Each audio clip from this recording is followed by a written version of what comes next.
Hey guys, this is your Yash भैया and welcome to my channel. तो last lecture में आपने देखा कि हमने रेस्पिरेशन के बारे में जाना, उसके टाइप्स के बारे में भी समझा। इस लेक्चर में हम आगे बढ़ेंगे और देखेंगे कि एनिमल, प्लांट्स और ह्यूमंस में रेस्पिरेशन होता कैसे है। तो चलो चांद सितारों शुरू करते हैं। सबसे पहले बात करें रेस्पिरेशन इन एनिमल्स की, तो देखिए अलग अलग एनिमल्स के पास रेस्पिरेशन के लिए अलग अलग ऑर्गन्स होते हैं, अलग अलग मोड्स वो अडेप्ट करते हैं रेस्पिरेशन के लिए। जैसे अमीबा की बात करें तो अमीबा में रेस्पिरेशन जो है वो सिंपल डिफ्यूजन के प्रोसेस से होता है बाय द सेल मेम्ब्रेन। ठीक है, मतलब अमीबा के पास जो सेल मेम्ब्रेन होता है, जो उसके सेल की, उसकी बॉडी की आउटर मोस्ट कवरिंग होती है, उसी से गैसेस उसकी बॉडी के अंदर और बाहर डिफ्यूज करती रहती हैं। कैसे होता होगा थोड़ा समझते हैं। मान लेते हैं कि ये कोई अमीबा है। ठीक है, अगर ये अमीबा है और मान लीजिए कि इसकी बॉडी में ऑक्सीजन रही होगी, जब ये इस ऑक्सीजन को यूज कर लेगा जो इसकी बॉडी में प्रेजेंट है, तो इसकी बॉडी में ऑक्सीजन की कमी हो जाएगी और बाहर ऑक्सीजन की मात्रा बहुत ज्यादा रहेगी। तो जब इसकी बॉडी में ऑक्सीजन की कमी है और बाहर ऑक्सीजन बहुत ज्यादा है, तो डिफ्यूजन यही कहता है कि कोई भी चीज हायर कॉन्सेंट्रेशन से लोअर कॉन्सेंट्रेशन में आएगी, तो ऑक्सीजन भी हायर कॉन्सेंट्रेशन से लोअर कॉन्सेंट्रेशन में आ जाती है। तो कुछ इस तरीके से डिफ्यूजन के थ्रू अमीबा में रेस्पिरेशन होता है। इसके बाद अगला है हमारा अर्थवॉर्म। अर्थवॉर्म के पास मॉइस्ट स्किन होती है, उसकी जो स्किन होती है वो मॉइस्ट होती है और उसी से वो गैसेस का एक्सचेंज कर लेता है, उसी से वो ऑक्सीजन को अब्सॉर्ब कर लेता है और कार्बन डाइऑक्साइड को अपनी बॉडी के बाहर निकाल देता है। नेक्स्ट है हमारा फिशेस। तो फिशेस के बारे में तो आप अपनी जूनियर क्लासेस से पढ़ते ही आ रहे हैं। फिशेस के पास गिल्स होते हैं जिनको वो as a respiratory organ use करती हैं, जिनकी हेल्प से वो ब्रीथ करती हैं, रेस्पायर करती हैं। इसके बाद लास्ट है हमारे इंसेक्ट्स। इंसेक्ट्स में कौन कौन आ गए? इंसेक्ट्स में ग्रास हॉपर्स और कॉकरोचेस जैसे बहुत सारे इंसेक्ट्स आ जाएंगे। ठीक है, इनकी बॉडी में क्या होता है, छोटे छोटे होल्स होते हैं जिन्हें हम स्पाइरेकल्स बोलते हैं और स्पाइरेकल्स के थ्रू ही रेस्पिरेशन पॉसिबल हो पाता है। तो पिक्चर आपके स्क्रीन पे आ रही होगी, उससे आप समझ सकते हैं कि किस तरीके से इंसेक्ट्स की बॉडी में स्पाइरेकल्स पहले होते हैं जिनकी हेल्प से रेस्पिरेशन होता है। ठीक है, अब बात ये आती है कि बहुत अच्छे से हमने जान तो लिया, लेकिन क्वेश्चन कैसे आएगा, पूछा क्या जाएगा? तो पूछा जाएगा name the respiratory organs in, और ऑप्शंस होंगे। जैसे पहला पार्ट होगा अर्थवॉर्म, तो उसका रेस्पिरेटरी ऑर्गन आप क्या लिखेंगे? Moist skin. दूसरा ऑप्शन होगा ग्रास हॉपर, तो आप लिखेंगे स्पाइरेकल्स। इस तरीके से 1-2 मार्क्स का क्वेश्चन यहाँ से कई बार पूछा गया है। इसके बाद आ जाता है respiration in plants, and believe me respiration in plants उतना ही है, बस यहां से लेकर यहां तक जितना मैंने बोर्ड पर लिखा हुआ है, क्योंकि प्लांट्स में रेस्पिरेशन में बहुत कुछ जानने को है ही नहीं। प्लांट्स में रेस्पिरेशन कैसे होता है, तो आपको मालूम है कि प्लांट में जो लीव्स हैं उनके सरफेस पे बहुत सारे छोटे छोटे पोर्स होते हैं जिन्हें हम स्टोमेटा बोलते हैं, और इसी स्टोमेटा के थ्रू ही गैसेस का एक्सचेंज होता है। ठीक है, कैसे होगा थोड़ा समझते हैं। जैसे मान लीजिए ये कोई लीफ है, ठीक है, अब इस लीफ में क्या है, छोटे छोटे पोर्स हैं जिनको हम स्टोमेटा बोल रहे हैं और इन्हीं के थ्रू रेस्पिरेशन होना है। अब होता क्या है कि जो प्लांट है वो फोटोसिंथेसिस के लिए कार्बन डाइऑक्साइड को अब्सॉर्ब करता है। जब कार्बन डाइऑक्साइड को अब्सॉर्ब करके फोटोसिंथेसिस से खाना बना लेता है, तो प्लांट में ऑक्सीजन प्रोड्यूस हो जाती है, यानी कि लीफ के अंदर ऑक्सीजन की मात्रा ज्यादा है और बाहर ऑक्सीजन की मात्रा कम है। तो ऑटोमेटिकली डिफ्यूजन के प्रोसेस से जो ऑक्सीजन है वो हायर कॉन्सेंट्रेशन से लोअर कॉन्सेंट्रेशन में चली जाती है। सिमिलरली कार्बन डाइऑक्साइड भी देखिए, बाहर कार्बन डाइऑक्साइड ज्यादा होगी, प्लांट के अंदर कार्बन डाइऑक्साइड कम होगी, और प्लांट को कार्बन डाइऑक्साइड चाहिए भी खाना बनाने के लिए, तो कार्बन डाइऑक्साइड जो है प्लांट के बाहर से प्लांट के अंदर चली जाएगी।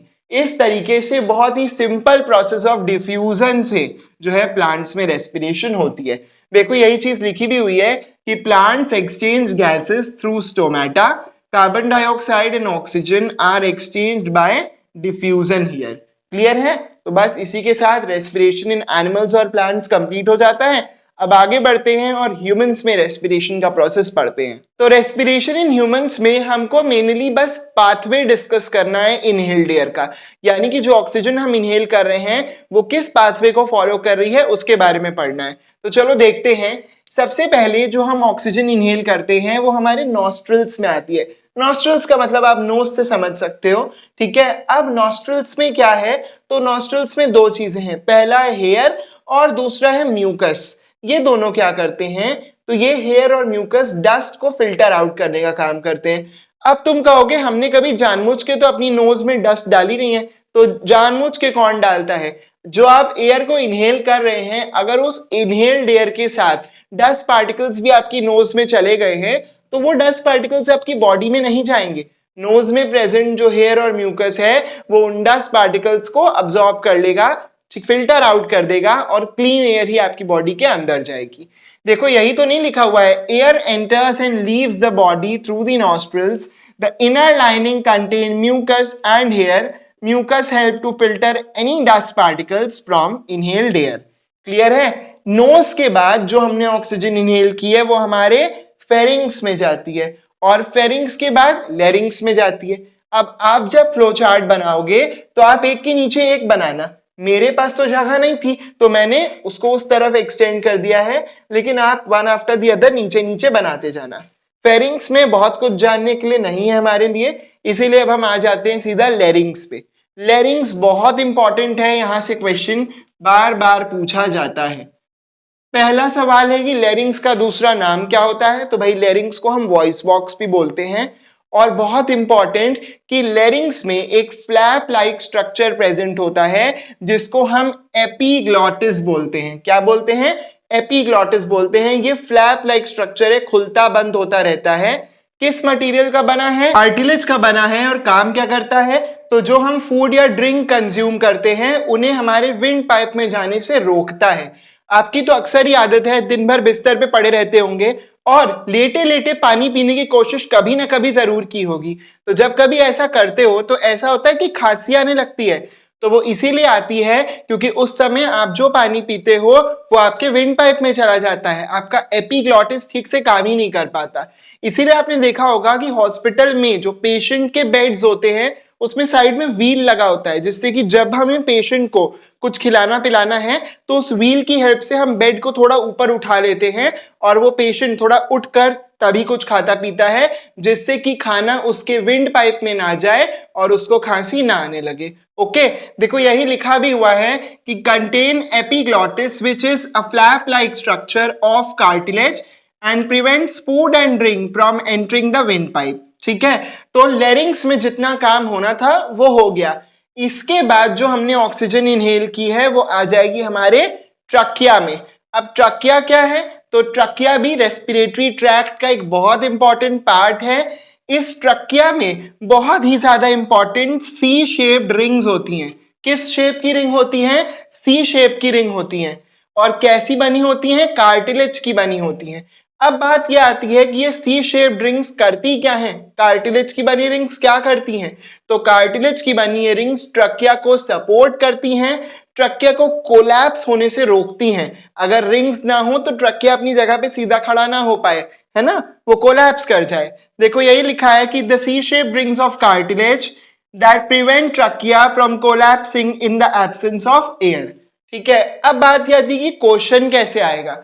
अगर इसमें से आया तो पूछेगा कि एपिग्लॉटिस क्या होता है, उसका फंक्शन क्या है और वो किस मटेरियल का बना हुआ है। ठीक है, और यहां से भी आया तो पूछेगा कि ट्रकिया में जो सी शेप्ड रिंग्स हैं वो किस मटेरियल की बनी है और क्या काम करती हैं। ठीक है, और बिलीव मी इन दोनों में से कोई ना कोई क्वेश्चन चाहे एपिग्लॉटिस चाहे ट्रकिया पूछा ही जाता है। आपको नहीं विश्वास हो रहा, आप प्रीवियस ईयर पेपर उठा के देख लीजिए, कुछ ना कुछ जरूर पूछा जाता है। अच्छा, अब ये खत्म नहीं हुआ है रेस्पिरेटरी ट्रैक्ट, अब ट्रकिया के बाद ऑक्सीजन कहां जाएगी ये हम देखते हैं।